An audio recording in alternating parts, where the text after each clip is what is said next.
कृष्णा चैतन्य भागवत एक सुंदर अति सुंदर ग्रंथ जो हमें गौरांग महाप्रभु से बहुत ज़्यादा कनेक्ट करता है, बहुत ज़्यादा।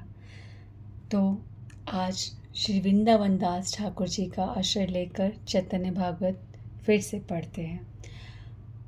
चैतन्य भागवत में अब शची माता गौरांग महाप्रभु का यानी निमाई पंडित का फिर से विवाह करना चाहती है और उन्होंने विष्णु प्रिया जी से उनका एक बार दोबारा विवाह संपन्न कराया। ठीक है। और इस तरह से शची माता को अब वो है अपने आप को बहुत चिंता मुक्त महसूस कर रही हैं और बहुत आनंदित महसूस कर रही हैं। इसके बाद अब आता है कि एक बार फिर से सारे भक्त जो है फिर से एक उदासी में हैं कि कब हरि भक्ति हम स्वतंत्र रूप से कर पाएंगे। तो जब भी भक्त परेशान होते हैं तो एक बार माधवेंद्र पुरी आए, एक बार ईश्वर पुरी आए, पर अब जो आ रहे हैं उनका वर्णन बहुत आवश्यक है सुनना। वो चैतन्य लीला में ब्रह्मा जी के अवतार हैं। उनका नाम है हरिदास ठाकुर। हम हरिदास ठाकुर के बारे में जब भी पढ़ते हैं सुनते हैं, हम मतलब जो हमारी चैतन्य चरितामृत है उसमें इतना डिटेल में नहीं है, पर चैतन्य भागवत में हरिदास ठाकुर के एक एक वर्डिक्ट जिस पे कंट्रोवर्सी हुई थी, जिसकी वजह से उनको कोड़े पड़े थे, वो सब एकदम क्लियर कि कौन सी बात थी, क्या था वो सब जो है चैतन्य भागवत में बहुत अच्छे से वर्णित है। तो आज हम हरिदास ठाकुर के बारे में जानेंगे।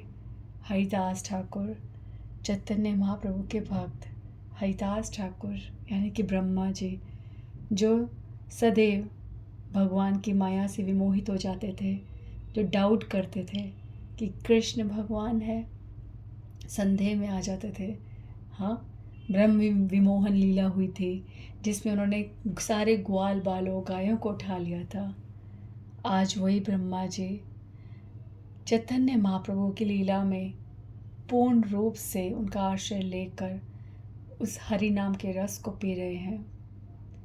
चैतन्य महाप्रभु है ही इतने दयालु कि हर किसी की जो मनोवांछा है उसे पूर्ण करते हैं। चैतन्य लीला ऐसी लीला है जिसमें देवता, मनुष्य और पतित हर कोई तृप्त होता है। किसी में भेदभाव नहीं होता, सब समान रूप से चैतन्य महाप्रभु की कृपा को पाते हैं, पर समान रूप से चैतन्य महाप्रभु की तरफ से पाते हैं, पर समान रूप से सब ले पाते हैं। ये क्वेश्चन हम पे डिपेंड करता है कि हम कितना चाहते हैं। जितना हम भगवान से मांगेंगे भगवान उतना देंगे। तो अगर आप आधी भक्ति करते हो तो आधा ही तो मिलेगा, और कम भक्ति करते उससे भी कम मिलेगा। अगर आप संपूर्ण भक्ति करते हो तो आपको संपूर्ण मिलेगा। निर्भर करता है आपकी इच्छा पर, आपकी मांग पर। ठीक है। आप ज़बरदस्ती कोई 2 रोटी खा रहे हैं तो आप उसको 4 नहीं परोसोगे। प्रेम से भी पूछ लोगे, 2 बार पूछोगे, 3 बार पूछ लोगे, पर सामने वाला कह दे ना, तो क्या कर सके। तो वैसे ही भगवान वही परोसते हैं हमें जो हम मांगते हैं। ठीक है। इसलिए भगवान पे उंगली नहीं उठानी चाहिए, अपनी इच्छा में झांक के देखना चाहिए कि आंतरिक रूप से हम वो चाहते भी हैं। तो ब्रह्मा जी जो चैतन्य महाप्रभु की लीला में भगवान से ये कहते हैं कि भगवान सदैव सृष्टि के कार्यों में लगा हूँ और उसके बाद भी विमोहित हो जाता हूँ। ऐसा उपाय करो कि मैं इस बार आपके पूर्ण स्वरूप का, आपकी लीलाओं का उसमें आनंद लूँ। ऐसी कोई विधि सुझाओ तो इस पूरे कलयुग के लिए और सबके लिए समान रूप से सिर्फ एक महामंत्र, वो है हरे कृष्ण महामंत्र, जिसमें समस्त शक्तियाँ हैं। वो ही महामंत्र, एक ही दवाई सबके लिए अब हम उससे कितना लाभ उठाना चाहते हैं ये हमारी इच्छा पर निर्भर है। तो यही मंत्र हरिदास ठाकुर के पास भी है, जिसका उन्होंने खूब लाभ उठाया और अपने जीवन में सदैव निरंतर प्रातः की पहली किरण से लेकर रात्रि के अंतिम भोर तक उन्होंने केवल हरि नाम करा, केवल हरि नाम। तो यही हरिदास ठाकुर जी के बारे में हम आज सुन रहे हैं। प्लीज़ इसे बहुत ध्यान से सुनना। हरिदास ठाकुर बहुत कृपालु हैं। हरिदास ठाकुर के बारे में आपको मैं इतना, अब हरिदास ठाकुर के बारे में बता रही हूँ और उनके बारे में उनकी जो व्याख्या यहाँ पे तो हम समझेंगे सारी, पर उनके बारे में उनकी मौजूदगी कहाँ है। हरिदास ठाकुर इस समय समाधि के रूप में जगन्नाथपुरी में सदैव विराजमान है और सदैव आज भी उसी स्थान पर वो हरि नाम करते रहते हैं। उनकी समाधि वहाँ पर है, जगन्नाथपुरी में अब वो विराजित है।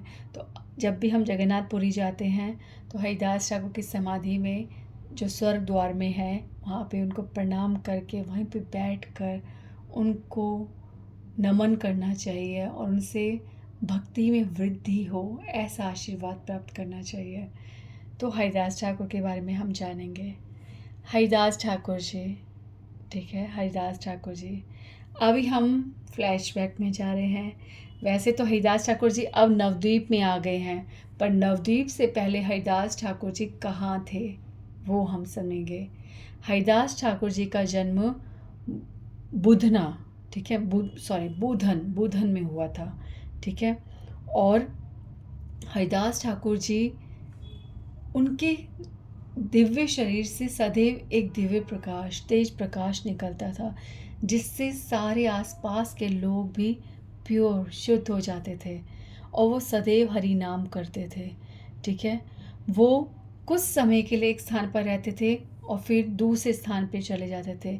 इस तरह से वो सदैव स्थान बदलते रहते थे और गंगा जी के आसपास उनका ज़्यादा निवास होता था। तो लास्ट में फाइनली वो फुलिया, ठीक है, फुलिया जो शांतिपुर के पास है वहाँ पे उन्होंने निवास किया।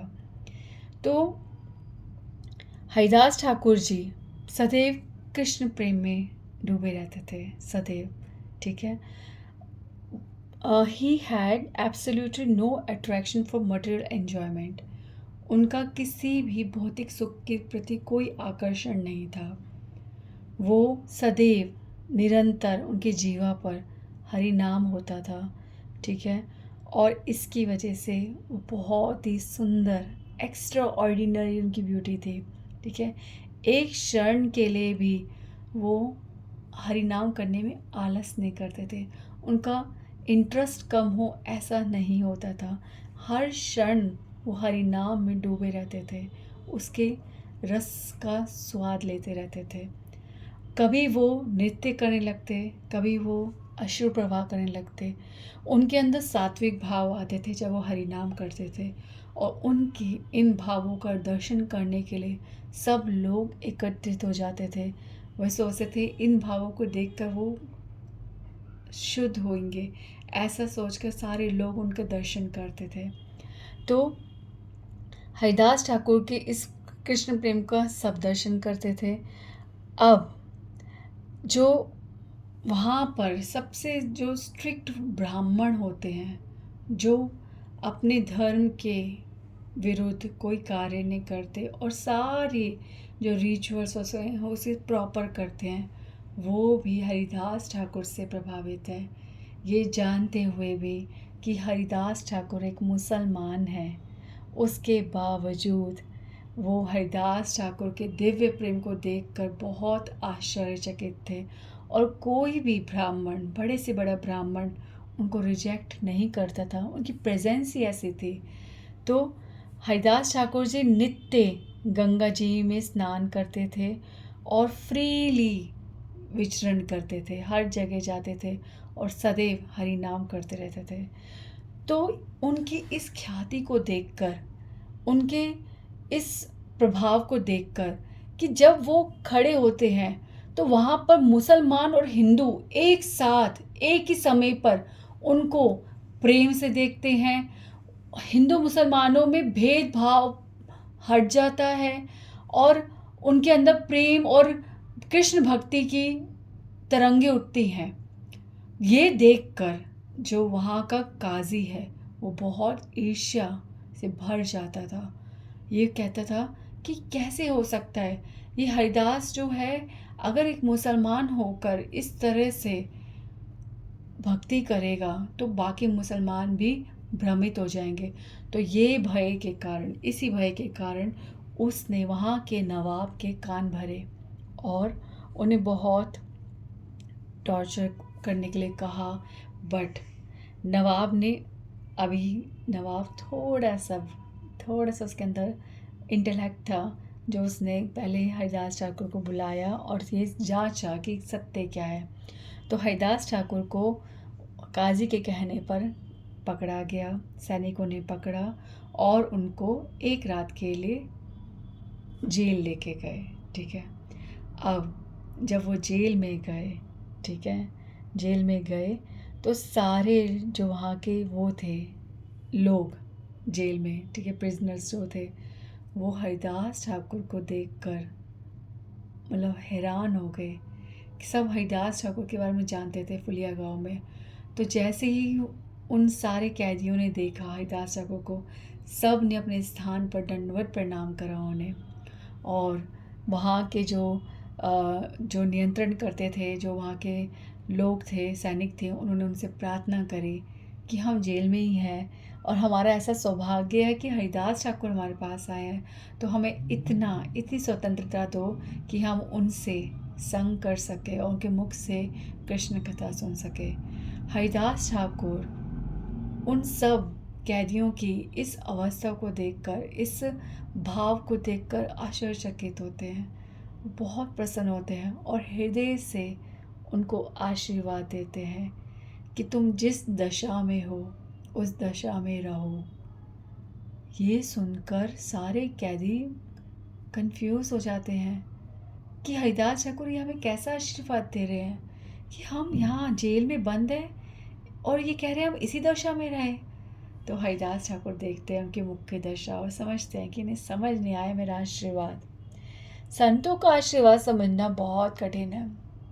संत क्या करने को कहते हैं हमें विपरीत सा दिखता है, पर वो उनके आदेश जो होते हैं उसमें हमारा कितना बड़ा लाभ छुपा होता है, ये हम मूर्ख नहीं समझ सकते। हमें कभी कभी बहुत स्ट्रिक्ट लगता है सब कुछ, बट एक्चुअली वो जो कहते हैं हमारे लिए कहते हैं। तो आप कभी किसी संत का आश्रय लें और आप देखिए, आप समझिए कि क्या उनकी वाणी में आपके लिए कोई आदेश है।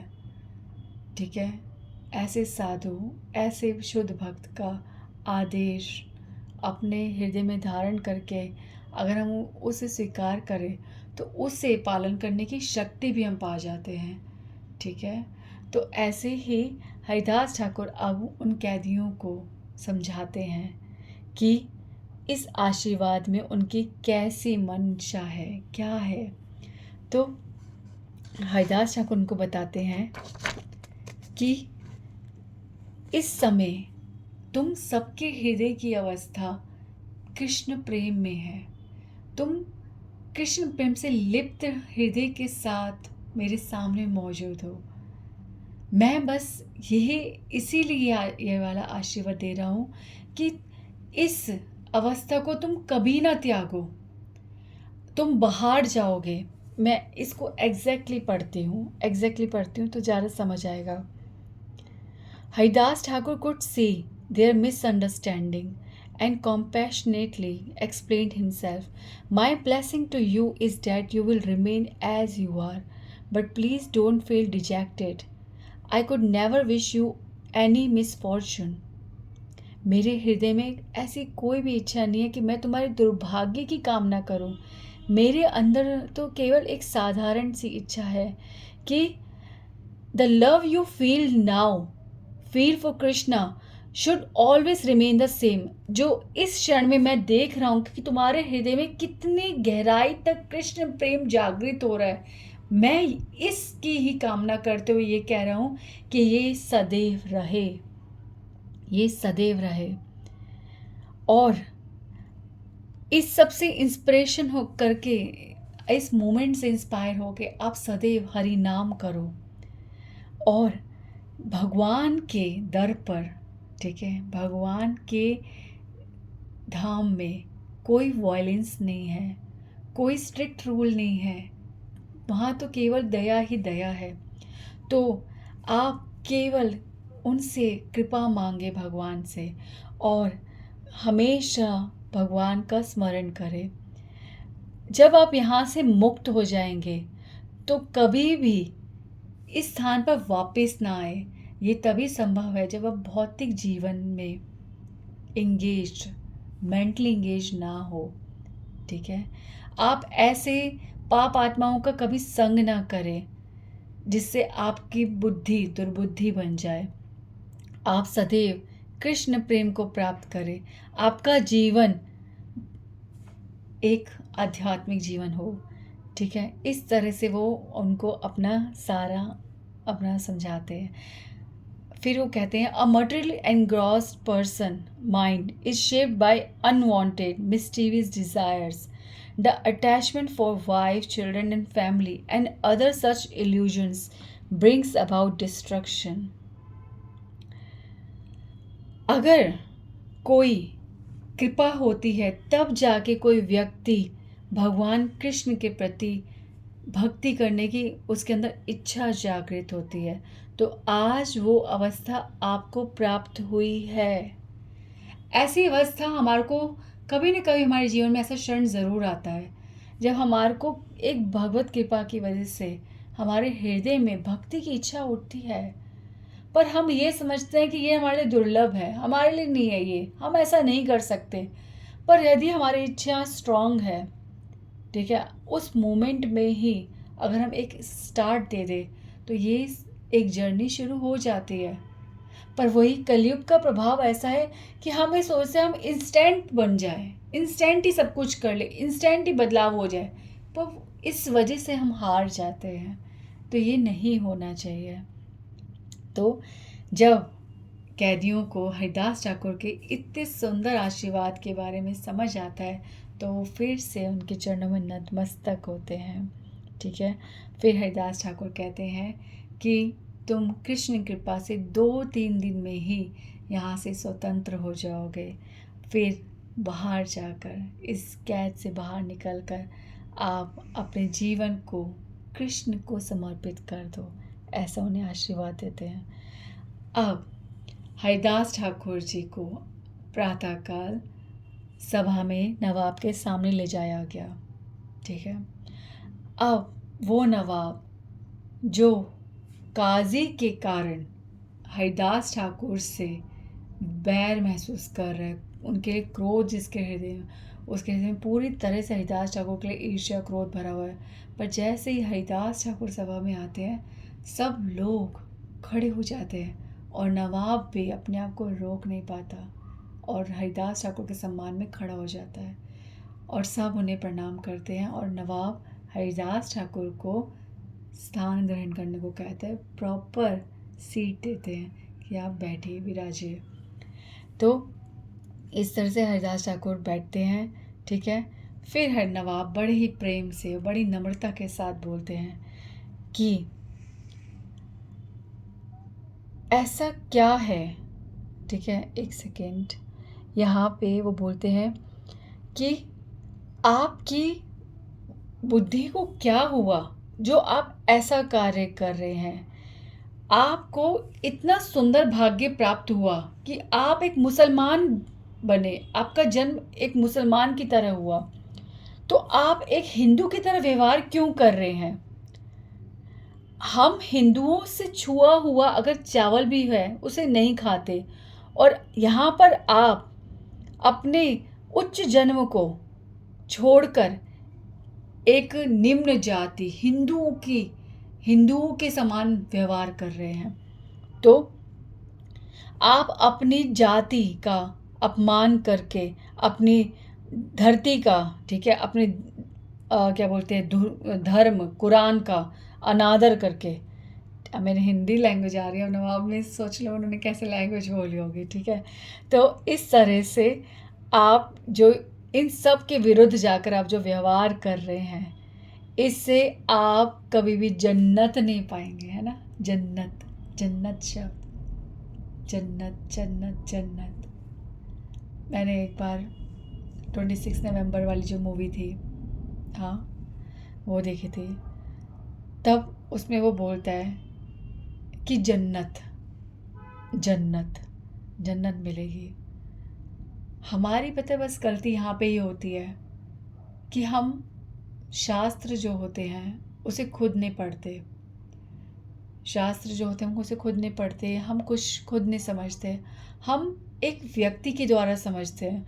पर यदि हम उस, चलो शास्त्र को नहीं जानते, पर हम किसी व्यक्ति की बात सुनकर अपना जीवन बदलने वाले हैं, तो एटलीस्ट हमें ये तो पता होना चाहिए कि वो व्यक्ति उस शास्त्र के पूरे अनुकूल बात कर रहा है, वो हमें उसी तरह से समझा रहा है जैसे वो है।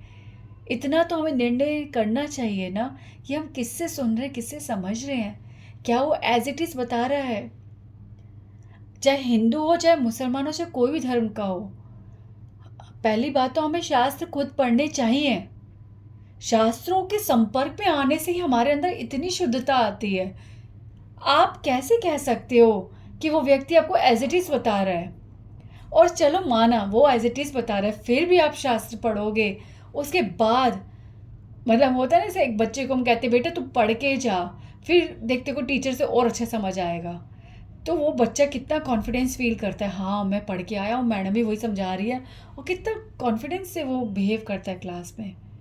तो वैसे ही हमारे को भी तो थोड़ा शास्त्र पढ़ना चाहिए, तभी तो पता चलेगा कि हाँ ये जो शास्त्रिक बात है यही वो बात समझा रहे हैं। आप तर्क वितर्क कैसे कर सकते हो जब आपको खुद ही नहीं पता कि सत्य क्या है और सत्य क्या है।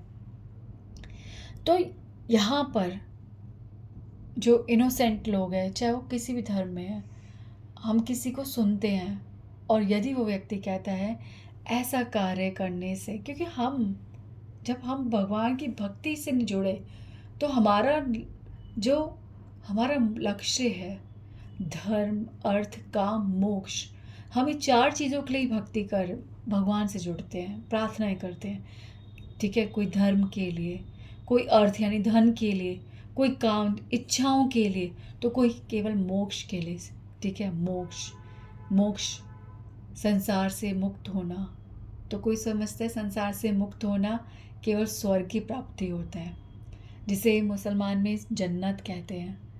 अब जो इस मोक्ष मार्ग पर चल रहा है, हम धर्म जो नहीं जानता, ठीक है, सिर्फ लैंग्वेज सुन के आप क्यों कर रहे हैं भक्ति जी, हमें मोक्ष चाहिए, ठीक है, हमें मोक्ष चाहिए। कोई भी साधारण सा व्यक्ति जो भक्ति के बारे में नहीं जानता, सीधा एक शब्द बोलता है मोक्ष। क्यों? सुना सुना सुना सुना सुना, क्या है मोक्ष, क्या है ये मोक्ष, कब समझ आएगा हमें, कहाँ से समझ आएगा ये। बस लक्ष्य को जाना नहीं, लक्ष्य के लिए चल पड़े। तो मोक्ष का मतलब, अभी मोक्ष क्या है ये तो बहुत अलग टॉपिक है, बहुत बड़ा टॉपिक है। तो मैं यहाँ पे ये बोल रही हूँ कि हम और इनोसेंट लोग जो होते हैं, मोक्ष का मतलब जन्नत समझते हैं, और हिंदू लोग स्वर्ग कहते हैं।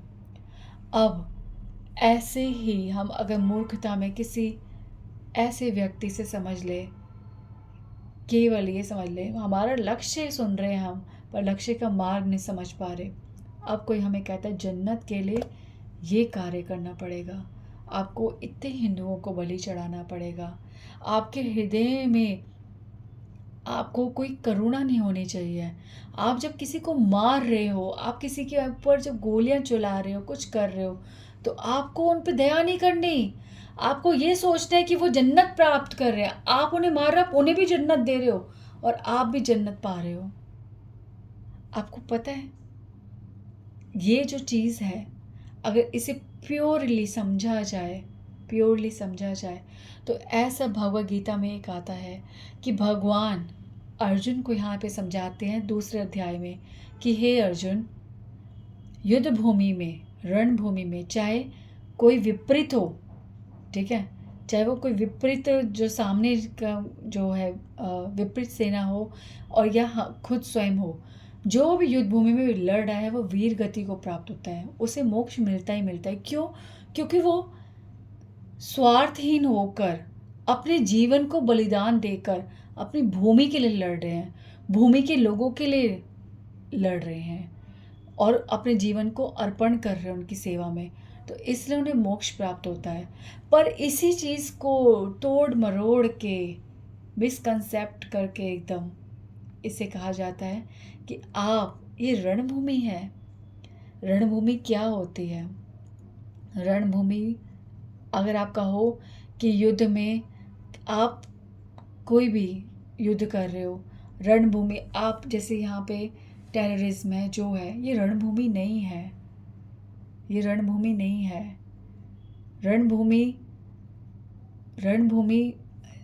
जो रणभूमि में जो योद्धा जो होते हैं, जो वीर गति, जो मोक्ष प्राप्त करते हैं, उनके अंदर जो भाव होता है, यदि वो भाव होगा तभी वो वीर गति प्राप्त करेंगे। वो भाव कि हम देश के लिए अपनी जान दे रहे हैं, कर रहे हैं, वो भाव बहुत प्योर अलग होता है।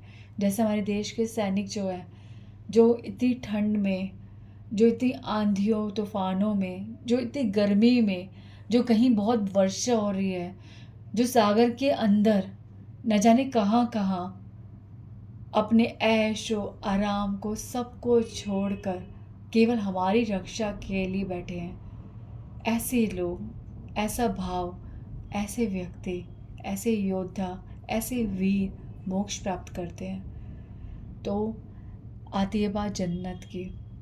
तो जन्नत, तो मैंने उस मूवी में देखा कि ये था कि वो व्यक्ति, वो लड़का जिसने उसका रोल करा, उसका मतलब सिर्फ वो जन्नत, वो ये सोच रहा है कि ही इज़ डूइंग राइट और इससे जन्नत मिलेगी।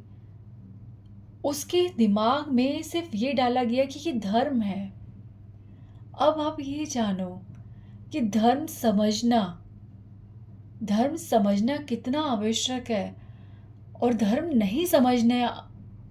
समझने की इच्छा नहीं है, तो धर्म जिससे समझ रहे हैं उससे तो समझना बहुत ही आवश्यक है, बहुत ही आवश्यक है।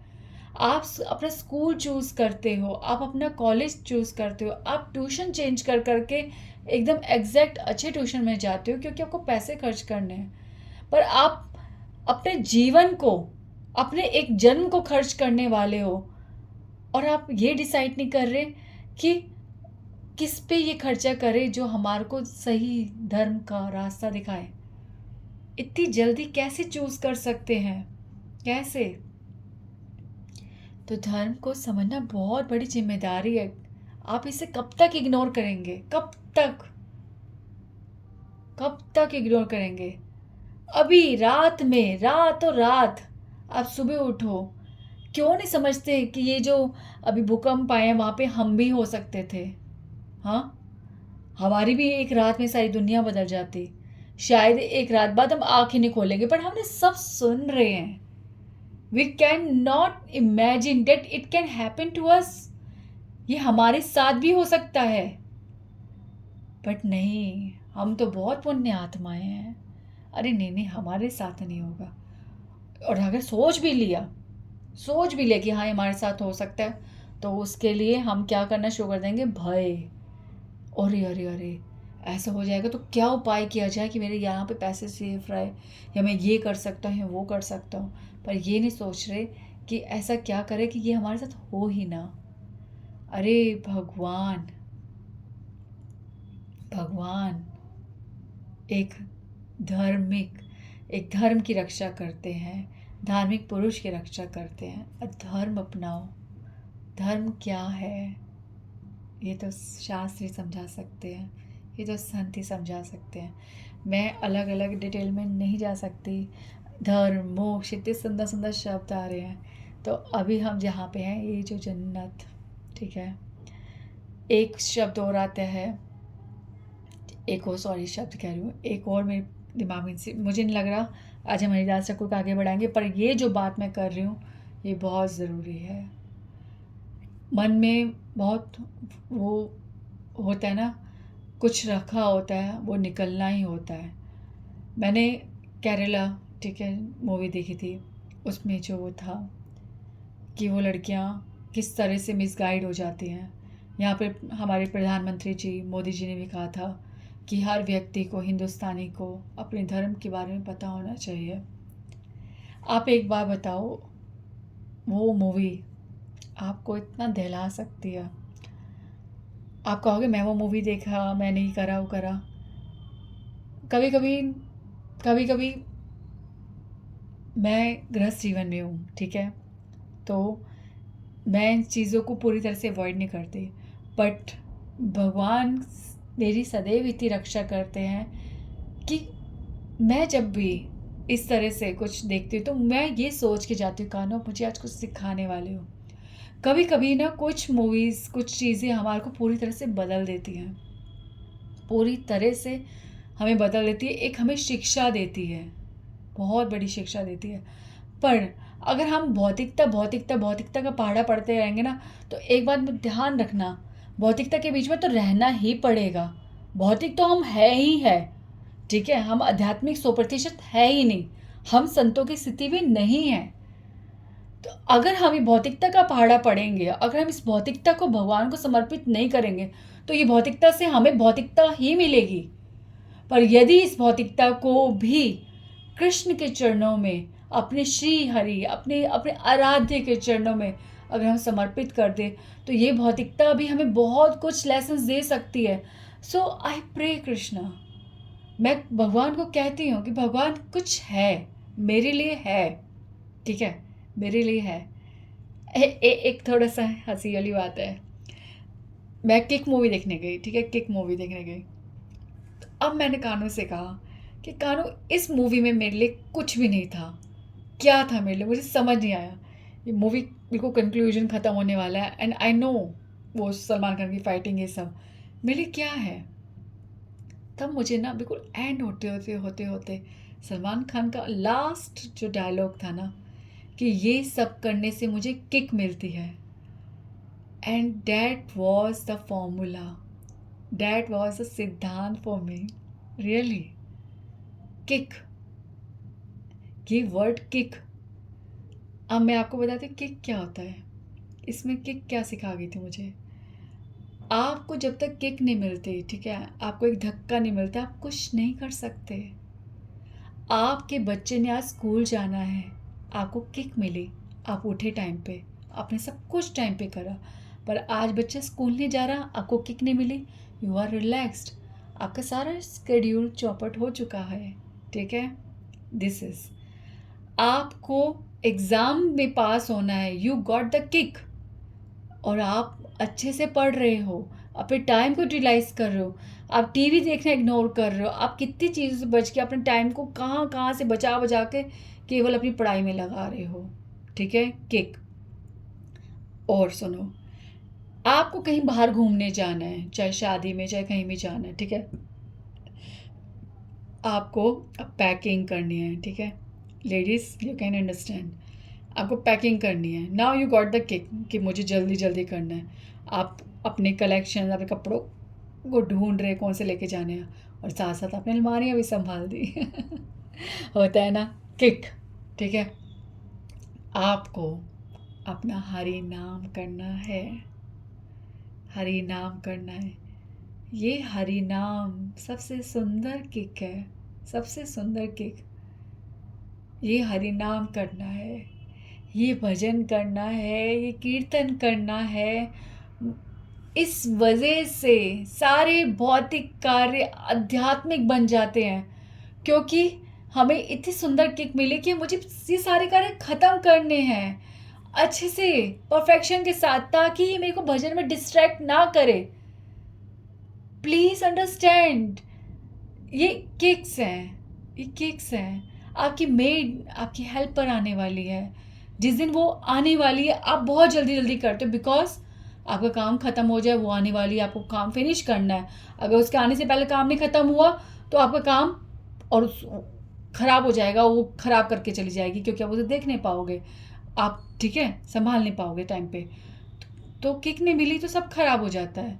तो आप इस चीज़ को समझो। अब आप मुझे बताओ कि अगर मैं रॉन्ग हूँ तो बताओ। मुझे तो बहुत कुछ सुनने को समझने को मिला इससे। एक वर्ड एकदम क्लिक हुआ मेरे को। Every time every day I give my self a kick. अगर ये किक नहीं होती तो नहीं हो सकता। मुझे अपने बच्चों को पढ़ाना है, मुझे काम ख़त्म करने हैं, मुझे मेरा भजन समय पे करना है, मुझे घर टाइम पे पहुंचना है, मुझे ऑफिस टाइम पे पहुंचना है। ये सब हमारी किक्स हैं, किक्स। इन्हीं किक्स से हमारा जीवन चल रहा है। अगर ये किक्स नहीं है तो हम पूरी तरह से तमोगुण में जी रहे हैं, पूरी तरह से। तो we must have a kick, every day's kick. Okay, तो ये ठीक है। अब आते हैं वाली केरला मूवी पे। अब मैं ये कहती हूँ, उस केरला मूवी में जब मैंने देखी थी, मैं बता नहीं सकती मुझे कितने दिन शॉक लगा, कितने दिन मैं उदास थी। ऑलमोस्ट 1 मंथ मुझे उस चीज़ से बाहर आने टाइम लगा। और उस मूवी ने मुझे इतना फॉर्चुनेट फील कराया कि मेरे पास कृष्ण है, मेरे पास भक्ति है। इन चीज़ों में मैं भी कहीं फंस सकती थी अपनी लाइफ टाइम में। मैं इन सब चीज़ों से टच भी नहीं हुई। भगवान ने मुझे कितना बचा रखा है, मेरी कितनी रक्षा की है, मेरे साथ कितना है। मेरा माइंड, वो जो जो क्वेश्चन से उन लोगों को भ्रमित कर रहे थे, उन हर क्वेश्चन का आंसर मेरे पास है। मैं किसी को भी, कोई भी मुझे आके पूछ ले, मुझे भड़काए, मेरा ध्यान भ्रमित करे, मुझे कंफ्यूज करे भक्ति के लिए, तो I have the answer. I have total faith. कोई भी भक्ति को लेकर, अध्यात्म को लेकर मेरे सामने विपरीत चर्चा नहीं कर सकता। ये मेरे भगवान ने मुझे शक्ति दी है, मेरे पे इतनी बड़ी कृपा करी है। आज मैं उस समय समझ आया कि मैं अपने बच्चों के कितना अच्छे से उनको ब्रिंग अप कर रही हूँ, कानों की वजह से कि आज मैं उनको भी ऐसी भक्ति। मेरा शुरू से एक ही कॉन्सेप्शन है कि बच्चों की रक्षा हम नहीं कर सकते, बच्चों की रक्षा केवल भगवान ही कर सकते हैं, भगवान ही करते हैं। हर जीव की रक्षा करते हैं भगवान, हर जीव की रक्षा करते हैं। तो मेरा कार्य केवल मेरे बच्चों को भगवान देना है, इससे ज़्यादा कुछ नहीं। यही मेरा धर्म है, यही मेरी रिस्पॉन्सिबिलिटी है। वो जो करेंगे वो अपनी इच्छाओं से ही करेंगे। मैं उनको सबसे पहली शिक्षा भगवान, भक्ति, हर शिक्षा में केवल कृष्ण कृष्ण कृष्ण कृष्ण कृष्ण, और वो है भी। और उसके साथ ऐसी कौन सी नॉलेज है कि जो उनके लिए मुश्किल हो जाए। जिसको भगवान, जिसको भक्ति, जिसको कृष्ण समझ आ गई, उसके लिए सारी नॉलेज सस्ती है। जैसे 100 के नोट में 10 रुपये, 50 रुपये, 75 रुपये सब आ रहे हैं ना, ऐसे कृष्ण भक्ति, भगवान जब मिल रहे हैं तो कौन सी नॉलेज है जो भगवान से बाहर है। हाँ, तो उस मूवी में उस लड़की ने, उस मुसलमान लड़की ने उन हिंदू लड़कियों को ऐसे बोला कि तुम्हारे शिवजी जो है, पार्वती जी अपनी बीवी को ऐसे उनके जले हुए शरीर को लेके घूम रहे हैं, हाँ, रो रहे हैं। तुम्हारे भगवान बंदरों की मदद ले रहे हैं। तुम्हारे भगवान की बीवी को एक राक्षस उठा के ले गया, वो कुछ नहीं कर सके। ये सब क्या था? ये सत्य घटनाएं किसी के साथ हो रही है। ये उन बच्चों के दिमाग में आंसर नहीं था। एक उसमें एग्जाम्पल था कि एक लड़की जो जो मेन हीरोइन थी, उसमें कैरेक्टर जो था, उसकी मम्मी मतलब वो साउथ इंडियन है और वो इतने अच्छे से धुआं घर में अगरबत्ती वो सब कर रही है, ठीक है, धूप कर रही है, और वो पूरी पूजा पाठ वाली लग रही है, पर उसकी बच्ची को कोई ज्ञान नहीं था। हम साउथ इंडियंस को जब भी देखते हैं, उनके माथे पे तिलक देखते हैं और उनके उनके वेशभूषा, उनको सबको देख के हम ये समझते हैं कि हाँ, ये भगवान से कितने कनेक्ट है। But these are not the symbols, these are not the proofs that you know the god. ये सब चीज़ें डिसाइड नहीं करती कि आप भगवान को जानते हो। भगवान बहुत बहुत बहुत विशाल है, ह्यूज टॉपिक।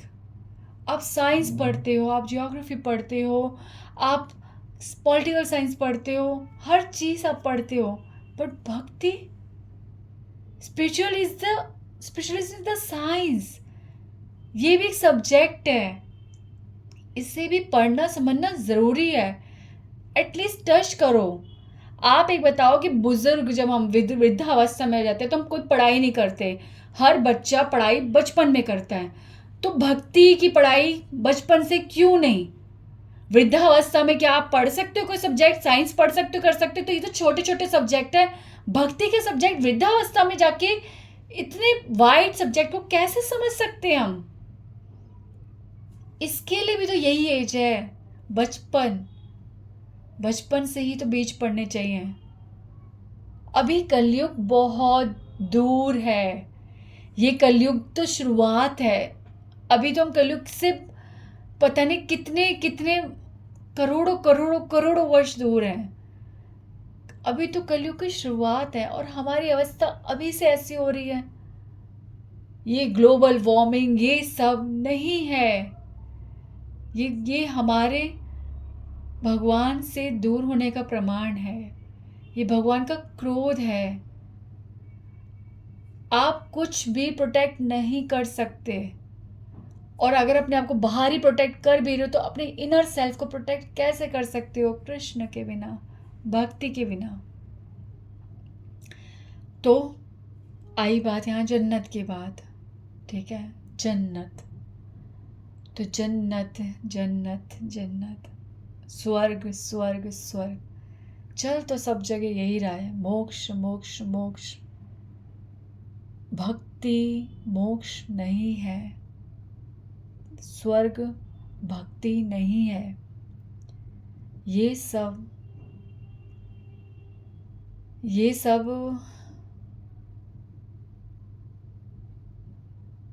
प्रलोभन है, ये सब आपको चेक करने का एक उपाय है भगवान का, कि आप, भगवान कहते हैं कि मेरे पास आना चाहती है, मुझसे प्रेम करती है, चेक करते हैं, स्वर्ग की सीढ़ी दिखाते हैं, मोक्ष का मार्ग दिखाते हैं।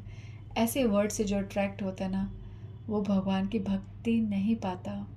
भगवान की भक्ति परम परम लक्ष्य है, परम लक्ष्य, परम लक्ष्य। परम वर्ड जब आता है ना, इसका मतलब होता है लास्ट, परम, कि इससे आगे कुछ नहीं।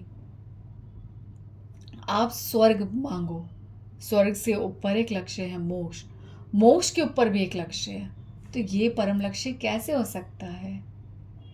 परम लक्ष्य तो प्रेम, भगवत प्रेम, कृष्ण प्रेम, आपके राधे से प्रेम, प्रेम, उससे आगे कुछ नहीं, प्रेम, उससे ऊपर कुछ नहीं, प्रेम, बस। तो इस परम लक्ष्य को समझना जानना बहुत ज़रूरी है। पहले इसके लिए चाहिए शास्त्र, ठीक है, सबसे पहले शास्त्र, शास्त्र, साधु, उसके बाद गुरु। ये श्री नरोत्तम दास ठाकुर ने ये सीक्वेंस बताई है, ठीक है। तो शास्त्र, शास्त्र जब हम पढ़ते हैं, समझते हैं, तब शास्त्र कौन बोल रहा है एक्चुअली, क्या सही बोल रहा है, गलत बोल रहा है, ठीक है, तब पहचान जो बोल रहा था हम उसे कहते हैं ये साधु है, ठीक है। फिर शास्त्र और साधु दोनों की बात किसी एक के मुख से जब बहुत सरलता से समझ आ जाए और उससे ही वो ग्रहण करने का मन करता हो, उसी मुख से सब आसान सरल लगता है, तो वो होता है गुरु। ठीक है। अगर आप पहले ही शास्त्र और साधु के बिना गुरु को ढूंढोगे तो भ्रमित हो जाओगे, भटक जाओगे, बदलते रह जाओगे गुरु, समर्पण नहीं कर पाओगे, कंडीशनल, आपकी सरेंडरनेस गुरु के प्रति कंडीशनल होगी। तो शास्त्र साधु गुरु, ये सीक्वेंस है। तो पहले शास्त्रों का अध्ययन, शास्त्रों से पता चलता है साधु कौन, और शास्त्र और साधु दोनों की बात जिसके मुख से सुनने को मिलती है, जो एग्जैक्टली वही बोल रहा हो, तब पहचान में आता है कि ये ऑथेंटिक है और इनके मुख से मुझे समझ आता है और हम इनकी शरण लेंगे, ये मेरे गुरु हैं। ऐसे तो आई थिंक मैंने किसी को ऑफेंड नहीं करा हो, मैं क्षमा मांगती हूँ। प्लीज़, मेरा को कोई किसी को ऑफेंड करने का नहीं है, बट सत्य सत्य है, सत्य सत्य है। चाहे कुछ भी हो, समझना बहुत ज़रूरी है। अपने शास्त्र को खुद पढ़ना बहुत बहुत बहुत ज़रूरी है। ठीक है। अभी तो हम जब करियर बनाते हैं ना, तो काउंसलर कहते हैं कि सेकंड ऑप्शन लेके चलना चाहिए। हाँ, आप ये कर रहे हो, आप इस सब्जेक्ट से ये कर रहे हो, अच्छा इस सब्जेक्ट से आप डॉक्टर बनोगे, अच्छा आप डॉक्टर नहीं बने तो इस कुछ और क्या बनना चाहोगे, वो सब्जेक्ट भी लेके चलो। हाँ, आप सीए बनना चाहते हो, आप सीए नहीं बन पाओगे तो आप साथ में क्या कर सकते हो, अरे मैं बैंकिंग में चला जाऊँगा, मैं ये मैथ्स भी ले लेता हूँ, इकोनॉमिक्स ले लेता हूँ, कुछ ले लेता हूँ। तो हर चीज़ का बैकअप प्लान लेके चलते हैं, हर चीज़ का बैकअप प्लान लेके चलते हैं। पर अध्यात्म बिल्कुल, एक अध्यात्म तो केवल आशीर्वाद है ना, एक चमत्कार, छू मंतर, बस छू मंतर। सो हो नहीं पाएगा ना। हरिदास ठाकुर जी हैं यार, हरिदास ठाकुर जी। करेंगे अगली बार, हरिदास ठाकुर जी की शरण लेंगे। हरिदास ठाकुर जी का एक एक शब्द सुनने के लिए है। तो मैं फिर से लास्ट में बोलूँगी कि मैंने किसी को ऑफेंड नहीं करा। सत्य समझना बहुत ज़रूरी है, सत्य समझना बहुत ज़रूरी है। लेट करने से कुछ नहीं होगा। हम बहुत ज़्यादा डेंजर सिचुएशन में है। डेंजर सिचुएशन में अपने आप को महसूस करना चाहिए, फिर भय होना चाहिए, और उसके बाद भय से मुक्त होने का मार्ग ढूंढना चाहिए, और वो है भक्ति, वो है हरि नाम। प्लीज़ प्लीज़ प्लीज़ चैंट, ज़्यादा राउंड्स नहीं, ज़्यादा नहीं हो पा रहा, कुछ नहीं, उंगलियां नहीं तो मन में जब याद है तब बोल लो, पर बोलो तो सही। ये एक हरि नाम अगर एक बार भी हम लेते हैं तो न जाने कितने पापों का नाश होता है। निरंतर लेने से तो क्या क्या मिलेगा, और अगर रेगुलर किया जाए तो उसका प्रभाव बहुत जल्दी दिखता है, बहुत जल्दी। So please chant Hare Krishna Krishna Krishna Hare Hare, Hare Ram Ram Ram Hare Hare. Shri Radhe.